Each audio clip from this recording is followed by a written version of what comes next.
Paano ba mag-auto-update ang ating Facebook account para lagi tayo updated? And of course lagi po nating magagamit ang new features sa mga Facebook account natin. Kung gusto mong malaman panoorin mo ang video na ito. First i-open ang Facebook application. Pindutin ang tatlong linya sa taas or menu. Pindutin ang settings and privacy.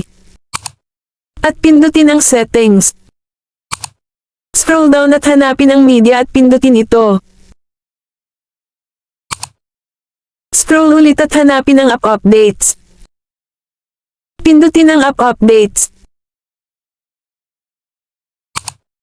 Dito guys, sa app update settings may tatlong option. Number 1 auto update Facebook.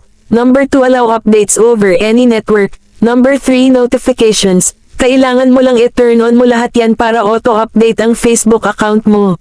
Kung gusto nyo naman i-update ng manual, punta lang kayo sa Play Store, at i-search ang Facebook kung may makikita kayo na update pindutin mo lang ito para mag-update na ang iyong Facebook. Kung nakatulong ang video na ito huwag kalimutan mag-follow at i-share ang video. Maraming salamat po.